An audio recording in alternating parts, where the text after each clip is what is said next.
Welcome to my channel.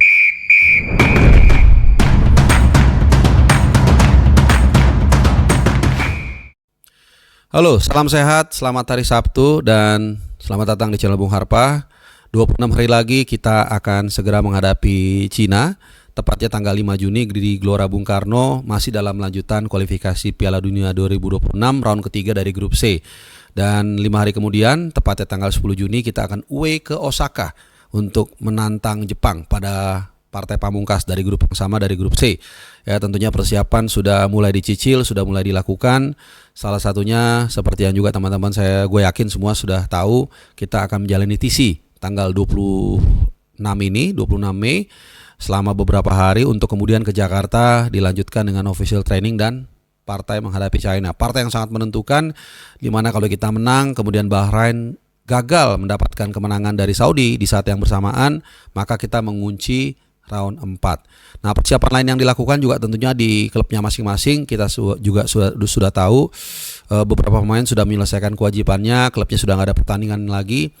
Bertambah lagi salah satunya Ivar Jenner. Ya, jadi kemarin atau dini hari tadi tepatnya Ivar Jenner menjalani partai terakhir di Erste Divisi menghadapi Young PSV. Ya, sayang 3-1 dan ya, dia main full. Dan musim ini pun secara umum dia cukup reguler, walaupun tidak sereguler misalnya Calvin Verdong atau Jayitses, tapi lumayan ya daripada mungkin rekan-rekan timnya yang jarang mendapatkan minute play seperti Nathan Choaon atau mungkin juga seperti Rafael Struijk ataupun Sandy Walsh yang sekarang masih berjuang sangat keras di Yokohama Marinos.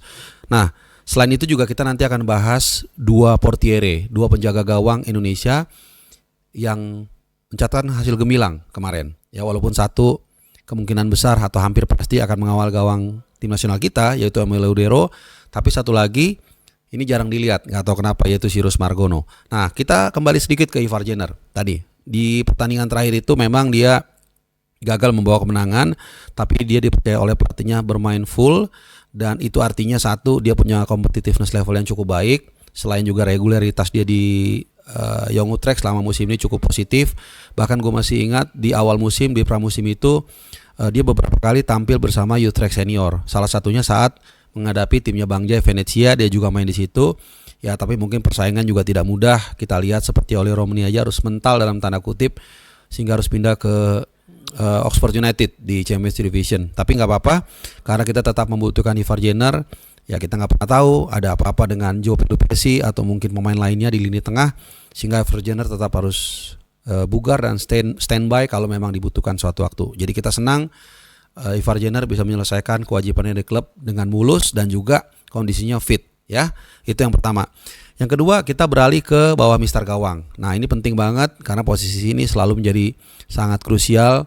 Kita masih ingat beberapa kali dalam round 3 ini kita mendapatkan poin karena penampilan yang ciamik lah di bawah mister gawang, yaitu Martin Paes.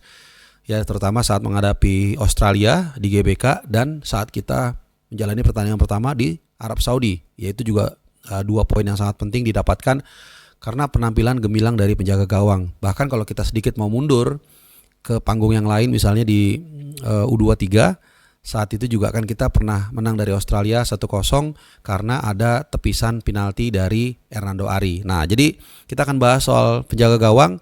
Dua-duanya mencatatkan hasil yang sangat gemilang menurut gua. Pertama, Cyrus Margono. Cyrus Margono itu kemarin dia main 0-0 dengan Pristina. Ya, ini jadi dia sudah beberapa kali mencatatkan clean sheet dan dalam beberapa laga terakhir dia tidak terkalahkan. Sangat positif penampilannya. Memang gue tidak nonton full, nonton cuplikannya. Seperti biasa, karakter kiper modern.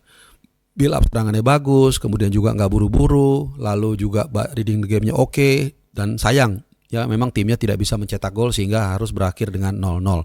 Nah, kalau Cyrus Margono gagal membawa kemenangan meskipun mencatatkan clean sheet, beda demikian dengan Emil Laudero Mulyadi. Nah, ini penjaga gawang yang 95% atau mungkin 99% akan mengawal gawang Garuda saat menghadapi China. Kemarin atau lebih tepatnya baru saja berlangsung pertandingan dini hari tadi, Palermo berhasil menekuk Frosinone 2-0. Nah, ini juga sekaligus memastikan Palermo akan mengikuti promosi playoff. Ya, ini penting banget. Kenapa? Karena tentu untuk juga merevive atau membangkitkan kembali performa dan kepercayaan diri dari Emil Laudero terhadap klub-klub Serie A, khususnya Como yang menjadi mother clubnya dia. Karena saat ini dia dalam kondisi dipinjamkan oleh Como, klub yang notabene adalah milik keluarga Jarum ya, atau milik orang Indonesia lah, seperti itu. Nah, jadi dia mencatatkan kemenangan dan juga clean sheet. Meskipun ini artinya pertandingannya akan lebih banyak lagi yang harus dijalani oleh Emil Laudero, dan kalau dia sampai lolos ke final nanti, maka artinya Emil Laudero akan main sampai 1 Juni. Jadi kemungkinan dia baru bergabung nanti tanggal 2 paling cepat. Ya, gue rasa paling cepat tanggal 2 atau mungkin tanggal 3 gitu. Jadi sangat sempit waktunya, tapi ya kita nggak mungkin egois ya berharap Palermo tidak lolos ke final ya, nggak mungkin ya. Ini mirip dengan Bang Jai musim lalu. Nah, sedikit gue bahas soal pertandingan kemarin. Dia cukup baik penampilannya, mencatatkan sejumlah save, dan juga seperti biasa ya, bola-bola atas dia amankan.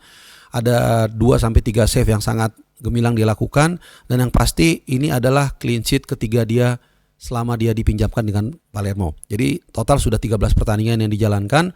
Dia mencatatkan 6 kali kemenangan, kemudian 3 kali hasil imbang dan 4 kali kalah ya, dan 3 kali clean sheet. Jadi ini satu torehan yang sangat positif, dan tentunya secara adaptasi dengan timnas juga kita harapkan dia tidak ada masalah, karena sudah mengikuti pasukan Patrick Kluivert dalam 2 laga terakhir saat di Australia ya. Kemudian yang paling penting adalah yang kedua saat di GBK, saat kita mengalahkan Bahrain 1-0, walaupun dia hanya di bangku cadangan, tapi tentunya dia sudah ada aklimatisasi lah, sudah ada adaptasi bagaimana nanti saat dia akan tampil menghadapi China itu fans atau supporter itu pasti akan memenuhi GBK.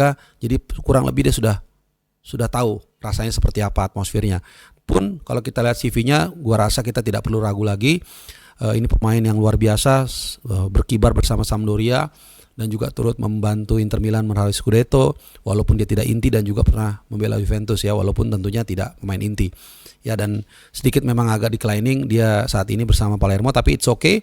Di Palermo dia tampil ciamik seperti yang kita ulas tadi, dia sudah membawa tim ini promosi playoff, dan kita harapkan nanti saat dia mengawal gawang Garuda tanggal 5 Juni dia tidak nervous, dan gue yakin dia tidak nervous, dan mudah-mudahan bisa clean sheet dan juga membawa kemenangan bagi tim nasional Indonesia. Karena kalau kita menang kemudian Bahrain tidak menang dari Saudi, maka kita sudah mengunci round 4, tinggal kita nanti akan menjalani joy match menghadapi Jepang.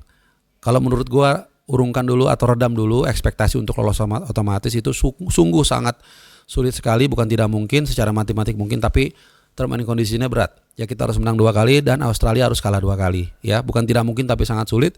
Kalau gue mendingan kita amankan dulu pertandingan lawan China, dan mudah-mudahan kita bisa langsung secepatnya mengunci round 4. Nah, teman-teman semua, itu aja singkat dari gue, rapot abroad, dan juga kira-kira seperti apa nanti susunan di bawah Mister Gawang tim nasional kita ketika menghadapi China. Kalau kalian ada komentar, silakan tinggalkan komen kalian di kolom komentar. Terima kasih teman-teman yang sudah menyimak. Mudah-mudahan informasi ini informatif, dan semoga hari weekend kalian menyenangkan. Adios.